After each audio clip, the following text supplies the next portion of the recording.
Welcome back to the channel, everybody. Welcome back to a new video. We are headed to Cars and Coffee like we do every single Saturday. We've got the crew behind us. We've got my daughter on my left, and we just passed highway patrol.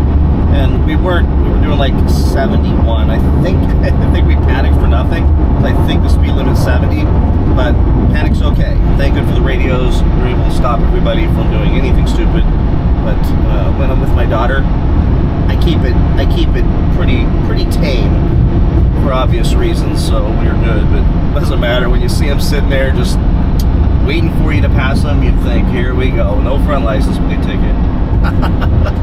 All right, so let's get started. Welcome to more OC Motivator. Welcome to my second channel, and if you don't know about my other channel, OC Motivator, lots of great content there on saving money, buying cars, Mopar, and the like, so check it out. And if you're new to this channel, thanks for subscribing, because we are already passing, or at least approaching, if not past, 300 hours of watch time, which is pretty incredible for just having two videos.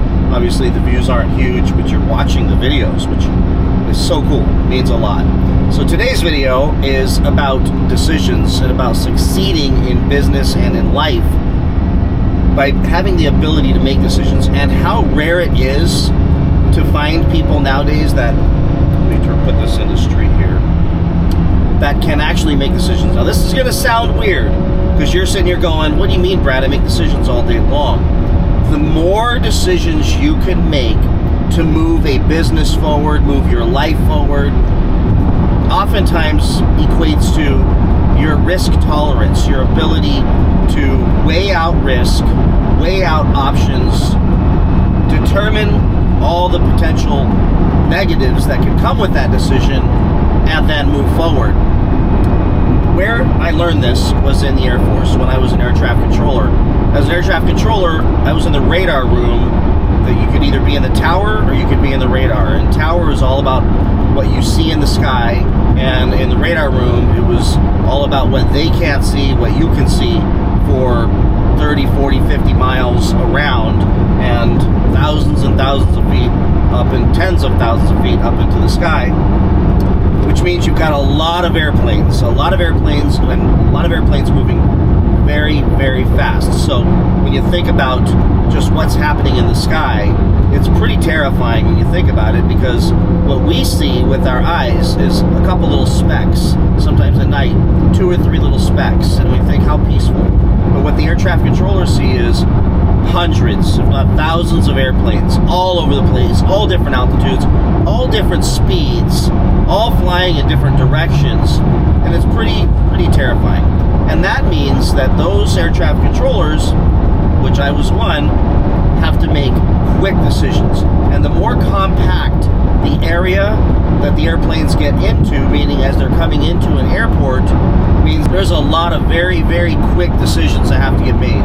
And those decisions are split second, because you've got airplanes doing a few hundred miles an hour. They call them knots, and it's a little different equation, but I'll just use miles an hour. A few hundred miles an hour through the sky, and I would have like a B-52, and then I'd have a civilian small little single prop, and then a blimp come into my airspace, and then a couple F-4 Phantoms from the Navy base come in, and then a point out from the Air Route Traffic Control Center going into Memphis, Tennessee, of a Delta 211 Heavy or some crazy thing. So you got to keep them all apart. You can't get them close to each other, and getting them close to each other sets off alarms and makes you lose your job forever. And if you put them together, well, you kill people and you go to jail. So there's absolutely no forgiveness in that job. So my brain got really good at making decisions that had to be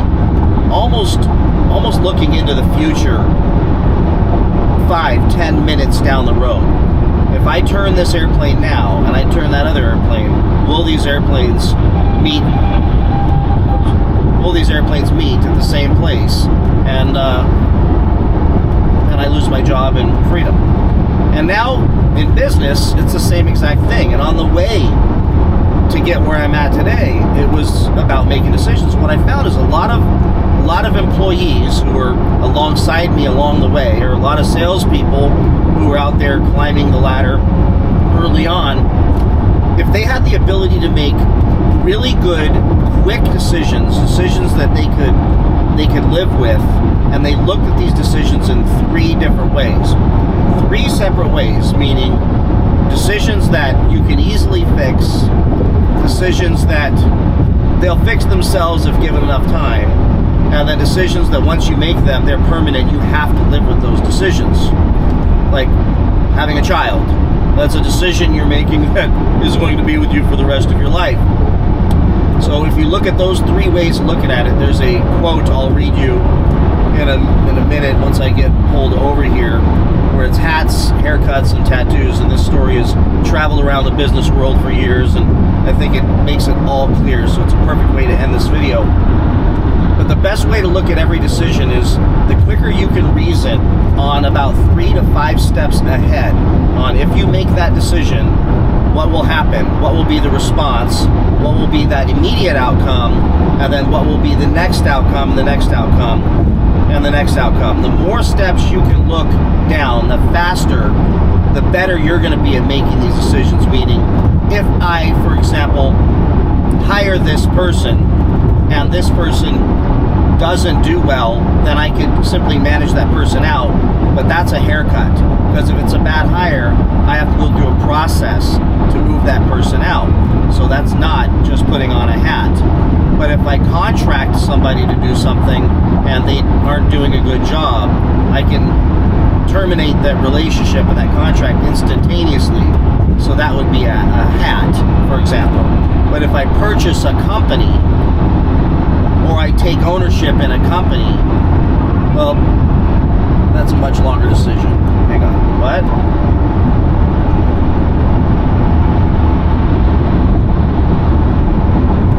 Hey, Kendall. It's a blacked out I-8 and it's so low, now it's on my right. Oh yeah, look at that. Is that Bilco? That might be Bilco. Oh no, that's I-8. I thought you said R8.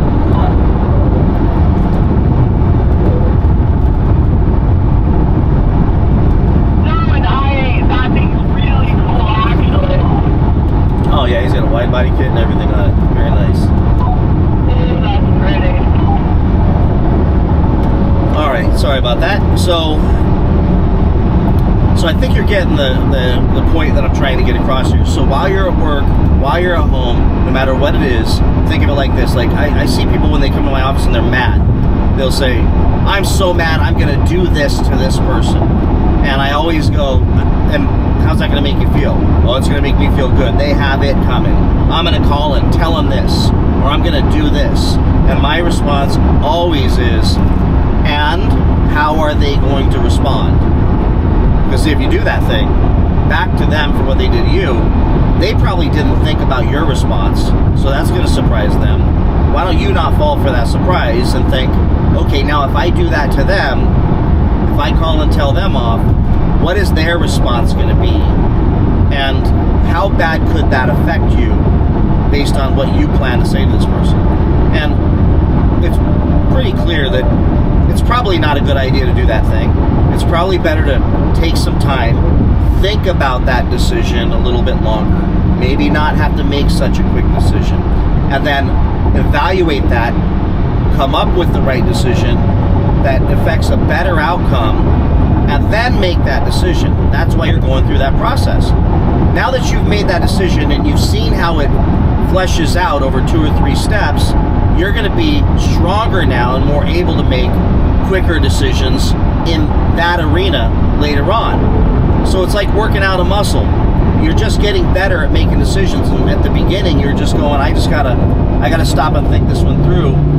If I do this, what will happen? And what will happen when that happens? And when then that happens, what will happen?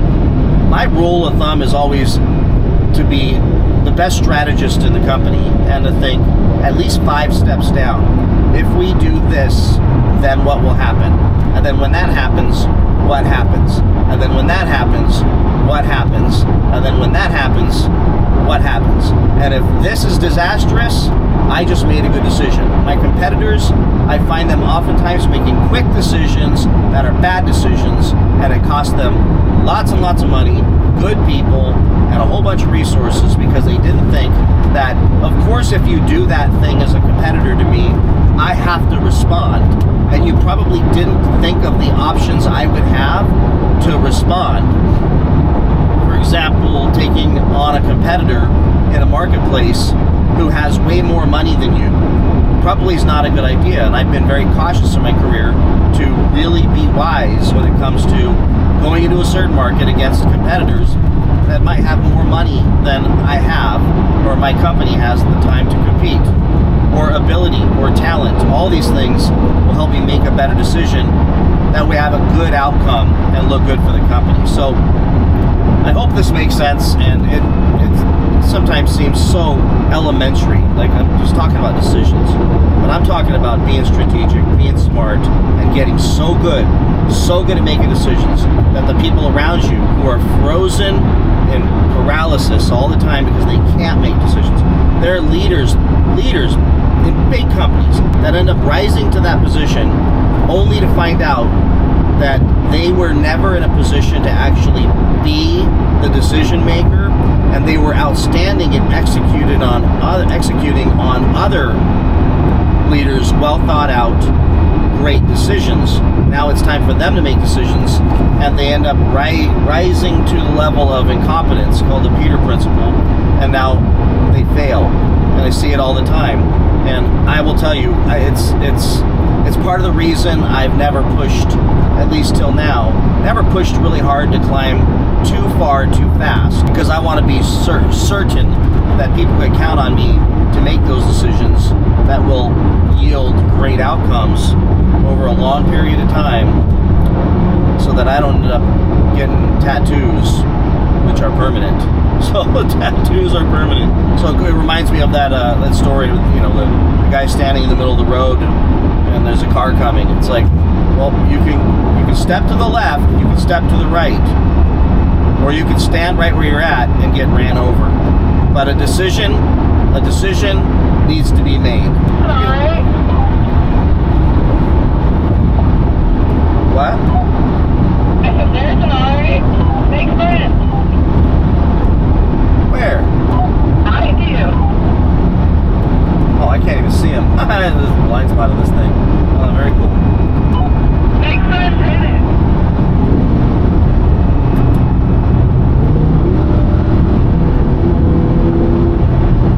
There you go.